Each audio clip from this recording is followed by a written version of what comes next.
questions? We're actually good with time. We are? Okay. What we're going to do is... We're not good with time if I don't have anything, if I can't think of anything to say. After the Q&A, we will run the 2 shorts that we're supposed to play beforehand, and then we'll have a brief break, and then we'll get into the next program afterwards. Those of you sticking after that. Yeah, so thank you for staying for the entire film and the end titles as well. It's kind of, a lot of people, you know, most moviegoers don't stay for until the copyright notice has run. Is that my phone or yours, Chris? I got it. Sorry. But does anybody have anything to say, or anything? By the way, if you like it, great. If you don't like it, great too. Just whatever. I mean, we like candid feedback. But if you have any questions about how the film was made, or what the film's about, or whether I'm married or have a girlfriend. How long was the production? How long did it take? Yeah. For anybody who knows anything about filmmaking, the traditional way that films are made is you have a schedule. You have a beginning and an end, usually. You start it and you finish it, but not so with independent film production. You make the film when and if you're able to. So our original production schedule, we started in November. We started shooting in November of the year before last, and then we did several what they call pickups over time to go back. We went back out to the desert a couple of times, and we went into Los Angeles a couple of times to do some grabs.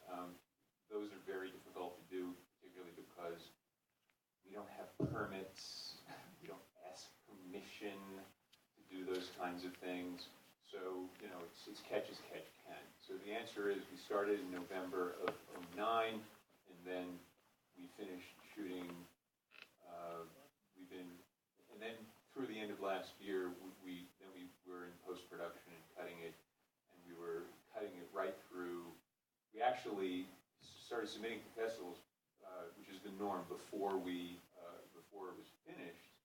So after we were accepted to a couple of festivals, we're still cutting and preening it and fine-tuning it, and probably finished for good in June. So that's it. Any questions, comments? Don't be shy. Lynn McKelvey, thank you.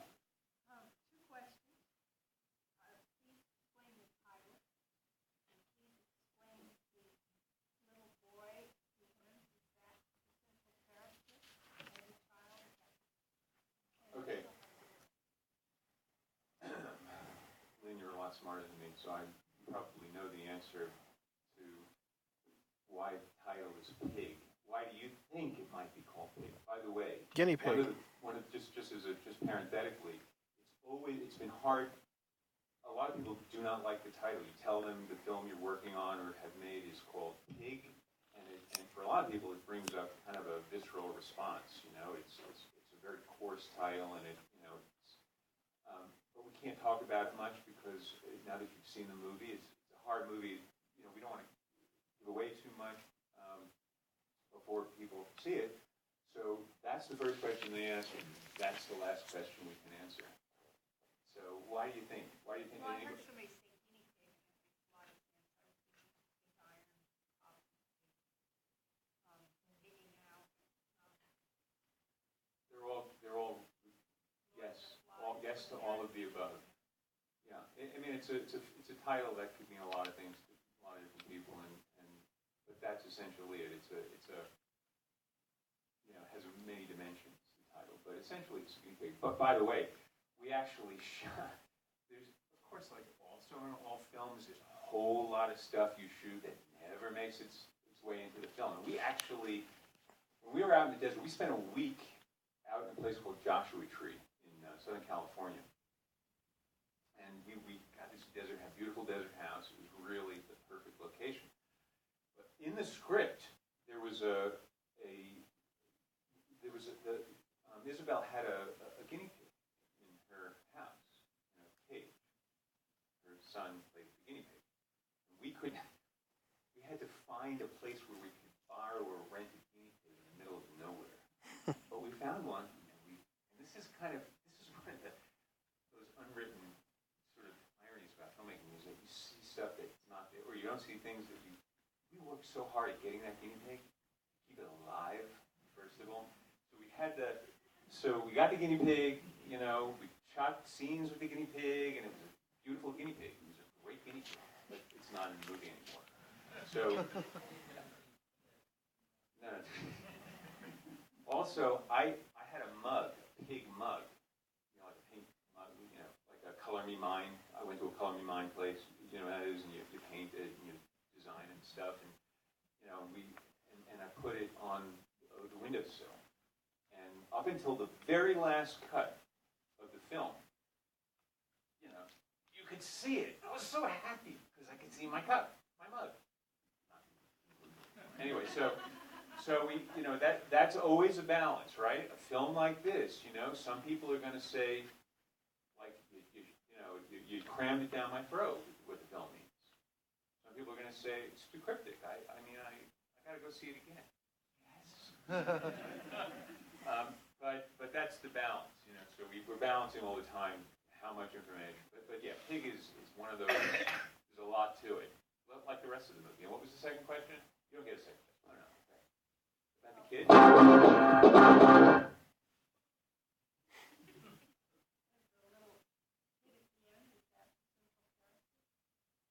The kid.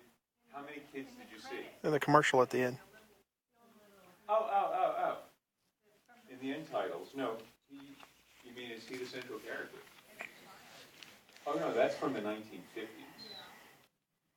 Conforming. That was an industrial film that we found that, I mean, we have long end titles, because another thing is that when you make independent films, you ever notice this?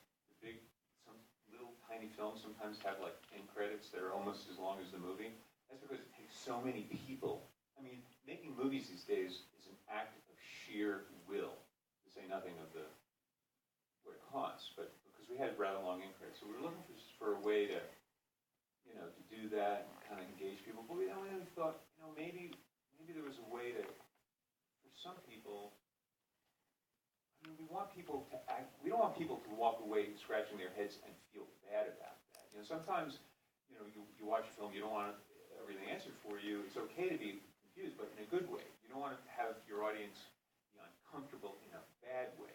Anyway, so we fought over those end titles, but we thought that it could mean enough to different people that it wouldn't be necessarily the takeaway that the film is exactly about this. It's one aspect of the film, but it's not.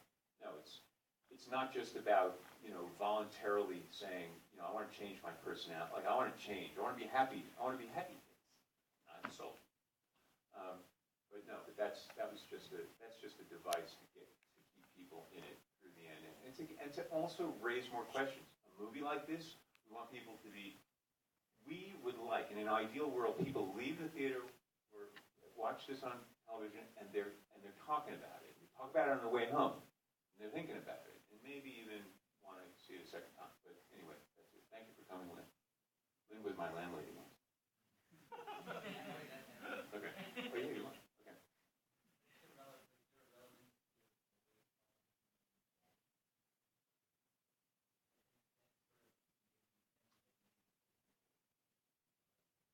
Yeah. And there's question. What? Oh, yeah. I'm sorry. The question was, in the beginning, when the man first ends up in the bed at Isabel's desert house, and little Papa comes in and says, "Daddy," you know, is that a red herring? Yes, it's a red herring. There are lots of them in the film, but they're all plausible too. I mean, they all have. I mean, they're all. I mean, it's just the way that things are juxtapositioned. You know, I mean, the reason why he said "Daddy" is because he's a kid and the guy looks like his father. I mean, that's why. But you know, of course, it's supposed to suggest that there may be a relationship there that he doesn't recall. Anything else? Yeah. In the last reboot of his experience, did I see him tucking a gun in the back of his belt? Yeah. Okay. You mean when he was about to knock on the door?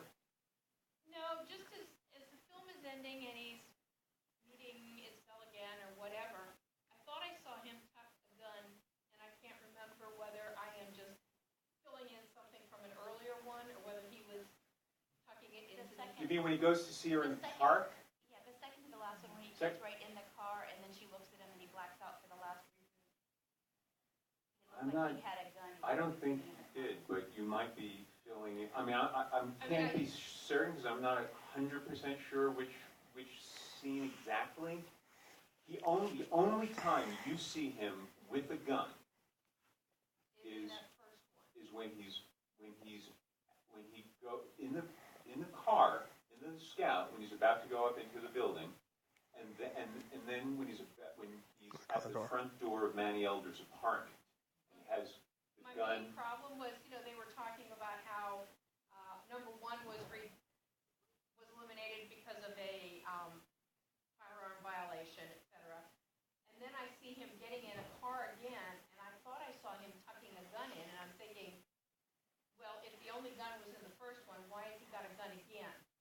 And I don't know whether I'm filling in something whether I'm mixing the scenes in my You own might- mind as I'm watching it. you or might whether be. it was there. You might be, but I mean, one of the problems. I mean, it's not a problem. It's the principal conceit of this movie is the structure. I mean, the ideas and the structure. The ideas and the structure.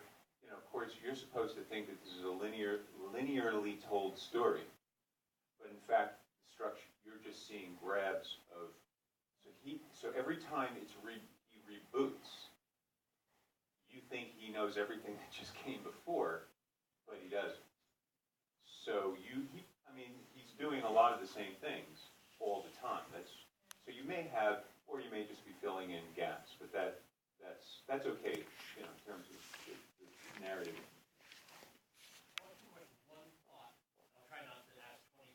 It's okay if you. I mean, look. I know that. I know we're. There's. But I mean, I love you. What ended the last trial when the woman's looking at him and has a gun in the car? Didn't understand that. At the very end, he gets in the car. It's not the gun. It's laid behind him. She's looking like, well, now where are we at? And then lights out. Yeah, well, presumably something stopped her. She realized something didn't work out. He called her and asked, can you help me get out of the experiment? He asked her the experiment. Yeah.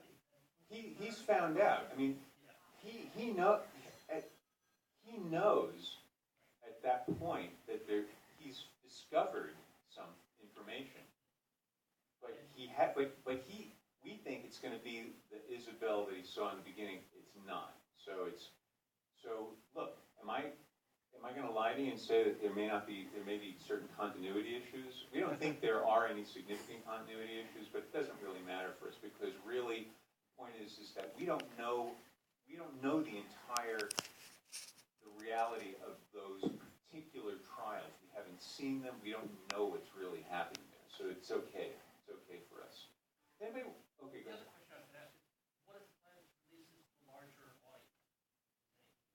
Yeah. The short answer is that we are in the independent film world. We've got there are a couple of ways you can go. There are several ways you can go. One is you make a movie and it just sits on your computer forever and nobody ever sees it.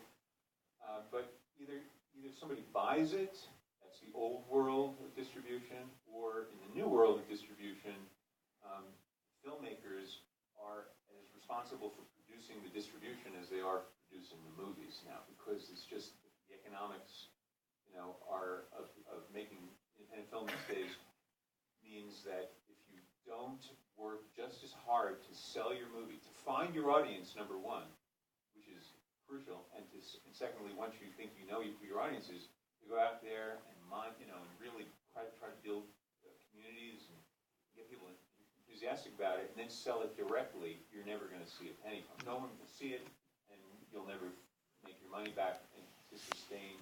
So the model requires you to do this. So what we do now is we work through the festivals, stay in this. We're in the middle of festival season for us. So we have another half dozen coming up. We've been, you know, in Europe, and we've been different places around the Just won an country. award last week. Yeah, just a couple weeks ago, we won Intrigue Fest, Best Sci-Fi Film in Los Angeles. You know, it was really cool. So we won a couple of awards. We're doing pretty well in terms of, you know, awards to screenings, but we have a long, long way to go yet, really. We need you to be part, I mean, I sound like I'm running for office here. You know, I can't do this alone. You gotta do it. Up to you people.